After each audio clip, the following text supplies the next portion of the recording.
All right. Welcome back, everybody, to Who Shot JFK. Um, Today, we're going to try something a little different. We're going to be taking a deep dive into this book, uh, Oswald and the CIA by John Newman. Yeah. It's been, kind of a big one in the JFK research community. And, a lot of people have been talking about it. Yeah. And it's, we're always talking about, like, the mysteries surrounding Oswald, his motives and his actions and everything. Right. And this book throws a whole new wrench into things. It really does. I mean, the thing that's so fascinating about Newman's book is that it shifts our attention away from, Dealey Plaza and grassy knolls and all that stuff, and really dives deep into Oswald's life before Dallas. His time in the Marines, his defection to the Soviet Union, his return to the U.S., and it does it all through the lens of his potential connections to intelligence agencies. Yeah, yeah. It's almost like we're going undercover, Yeah. Like we're trying to, like, piece together a puzzle that nobody wanted us to solve. Yeah. And Newman, he really dug deep, right? He did. Declassified CIA files, FBI files, military files, and but, like, he didn't stop there, right? Yeah. He also, like, weaves in American-Cuban policy and all the covert operations that were going on during that time. And that's crucial, I think, because context is everything. What Newman does so brilliantly in this book is he uncovers this web of intelligence activity surrounding Oswald that is far more complex than I think most people realize. And he raises some serious questions about what the government knew about Oswald and, perhaps even more importantly, when they knew it. Right. Right. So let's start at the beginning. 1959, Oswald defects to the Soviet Union. And the thing that really struck me was how he went straight to the U.S. Embassy in Helsinki and immediately tried to renounce his U.S. citizenship. It was like he had a plan. It wasn't, your average impulsive defection. You know what I mean? Yeah. You're right to be suspicious. And of course, this immediately triggered the attention of both the CIA and the FBI. And you can see that in their memos and cables from those early days. They were watching it. Okay, but here's where it gets really intriguing. Newman found that some of Oswald's early files were actually classified. Right. And they were kept from wide circulation within the CIA itself.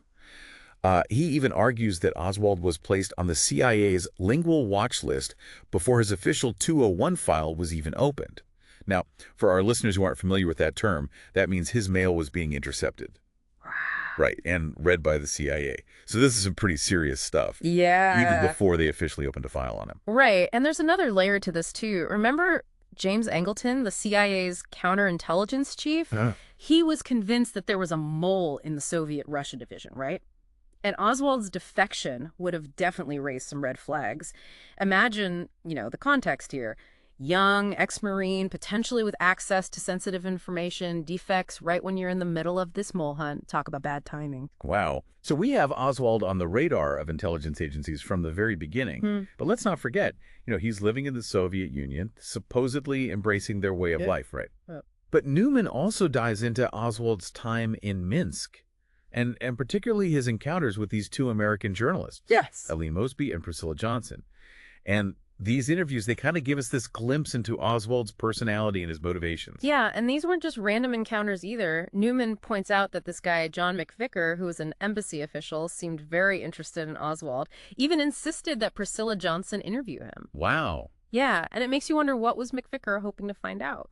It's like everybody wants a piece of Oswald, but nobody really knows what he's up to. It's almost like he's a pawn in a larger game. Exactly.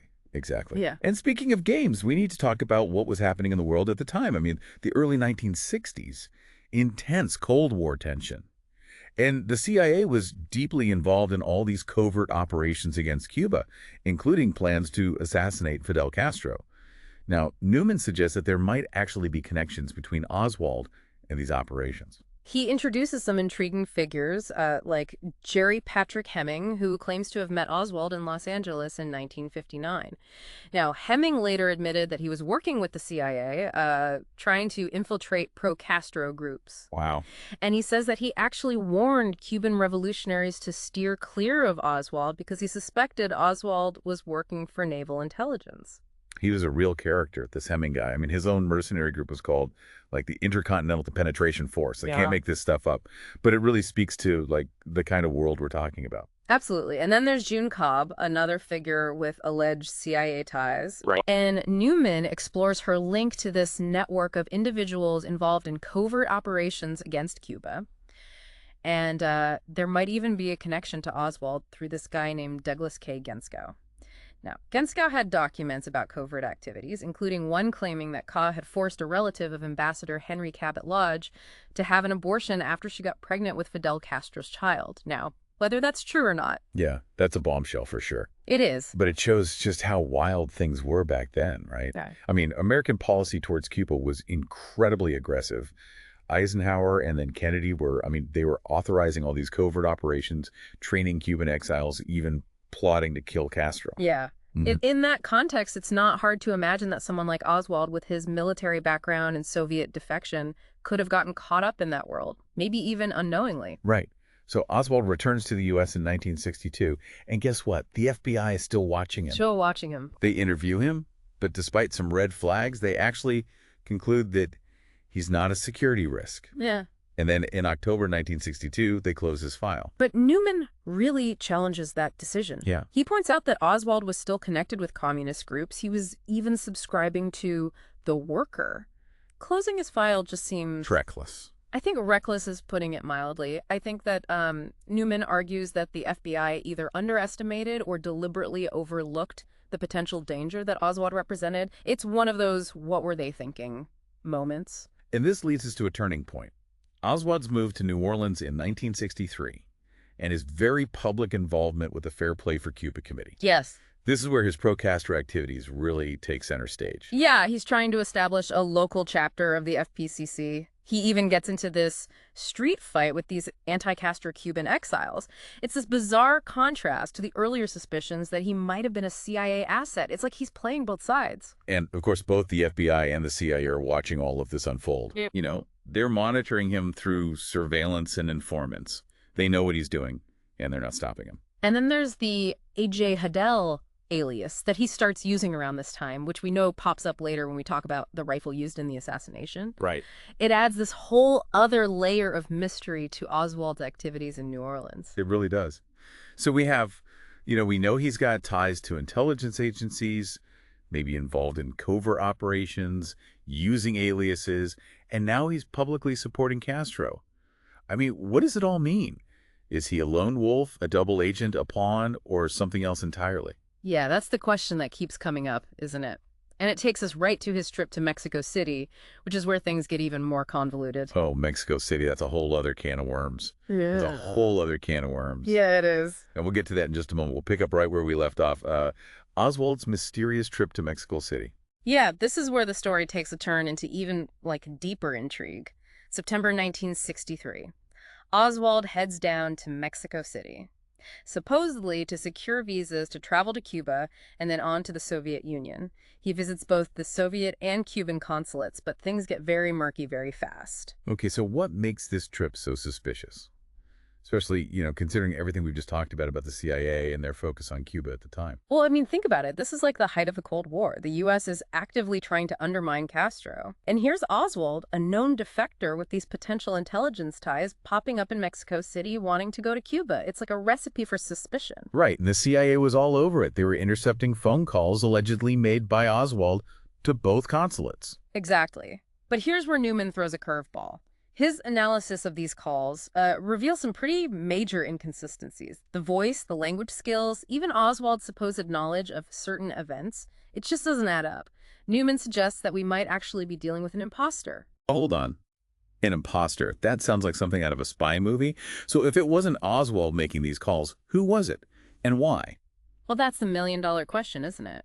Newman lays out several possibilities. Maybe it was another intelligence asset, either American or Soviet, trying to frame Oswald or create some kind of diversion. Maybe it was someone working independently trying to muddy the waters. It's a puzzle within a puzzle. This is getting really complicated. So we have these potentially fake phone calls. And then there's Sylvia Duran, a Mexican employee at the Cuban consulate who had direct contact with Oswald during his visit. And Duran's account of what happened differs significantly from what the CIA presented. They later tried to discredit her, claiming she changed her story multiple times, making her seem unreliable. But Newman isn't buying it. He thinks there's more to the story. Yeah, he does. Newman suggests that the CIA may have had a motive for manipulating or even fabricating information about Oswald's Mexico City trip. Remember, Any link between Oswald and the Cuban government could have been a huge political scandal, especially after the assassination. They had to control the narrative. So the CIA might have been trying to protect their own operations or cover up any potential involvement they had with Oswald. It's a real possibility, and one that Newman explores in detail. The book really exposes the CIA's tactics. Creating cover stories, discrediting witnesses, manipulating information. It's all part of their playbook. And remember, we're talking about an agency that was working with the mafia to try and eliminate Castro. I mean, they weren't afraid to play dirty. It's mind-blowing to think that the truth might have been deliberately distorted. But this whole Mexico City episode, it raises another unsettling possibility. Was Oswald being steered towards certain people or groups as part of some larger intelligence operation? That's a chilling thought, isn't it? It's like they were setting him up to take the fall. And that brings us to, the aftermath of the assassination and how Newman's research really challenges the official narrative that was presented by the Warren Commission. Right. The Warren Commission, the ones that were tasked with, investigating the assassination.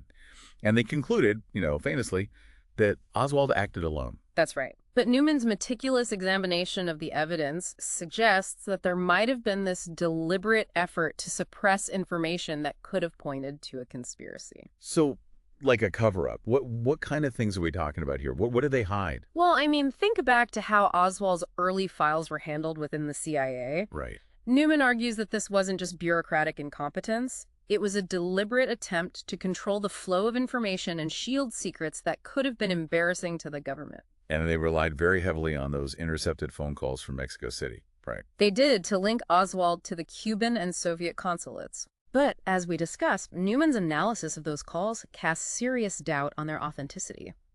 The Warren Commission, however, they never really seriously considered the possibility of an imposter.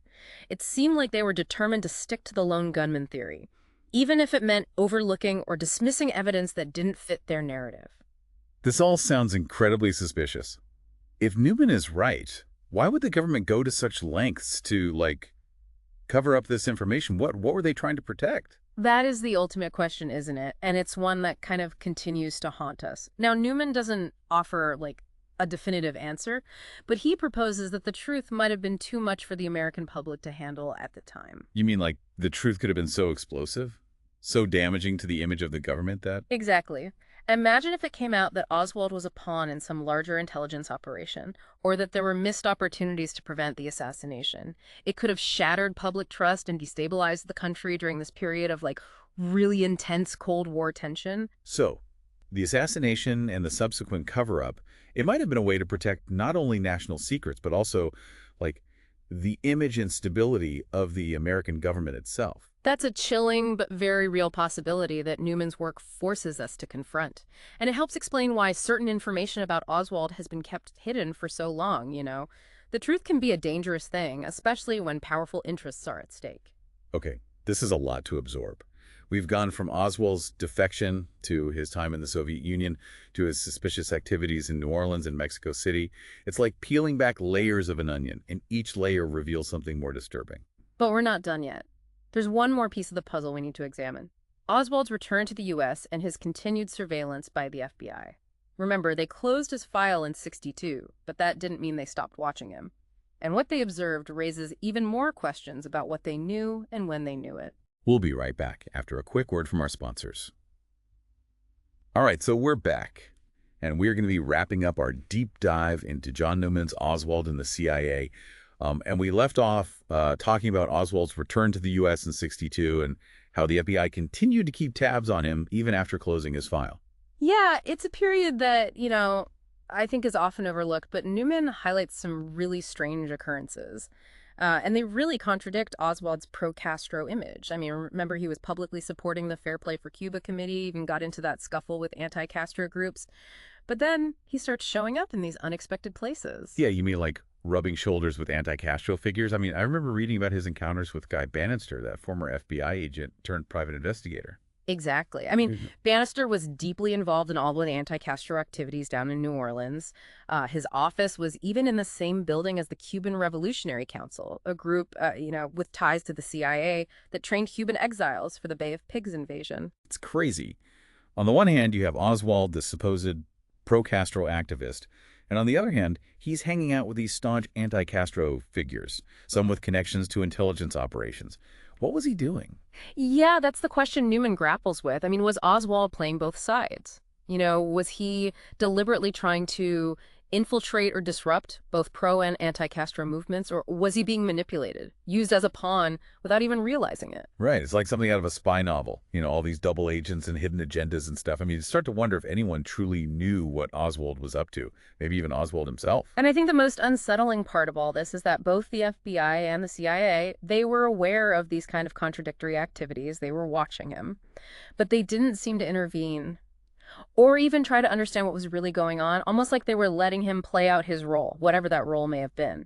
So where does this leave us? I mean, we've explored Oswald's life before the assassination, his potential connections to intelligence agencies, that mysterious trip to Mexico City, and the possibility of a cover-up.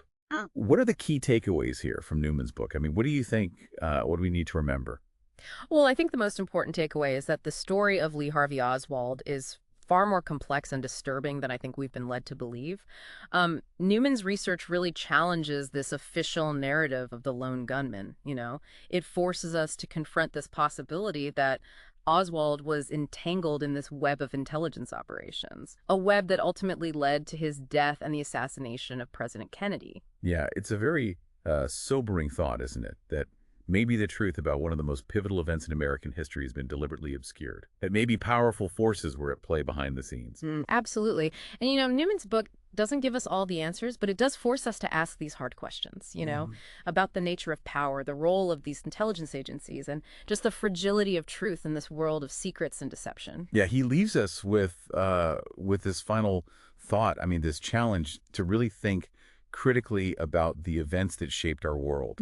And he argues that the assassination of JFK and the subsequent cover-up, that it raises these really profound questions about this balance between national security and individual liberties. Yeah. And it's a theme that, I think resonates even more strongly today. Yeah, in this, post 9/11 world where surveillance and secrecy have become like increasingly normalized, it's more important than ever to remember the lessons of the past. We have to be vigilant. We have to question these official narratives, and we have to demand transparency from those in power. So for anyone listening out there who wants to understand the complexities of the JFK assassination, who wants to really grapple with these unsettling questions surrounding Lee Harvey Oswald, John Newman's Oswald and the CIA is a must-read. It's a deep dive into the heart of a conspiracy that continues to haunt us to this day. And remember, this is just the beginning of a much larger conversation. Keep exploring, keep questioning, and never stop searching for the truth. Thank you so much for joining us for this special episode of Who Shot JFK.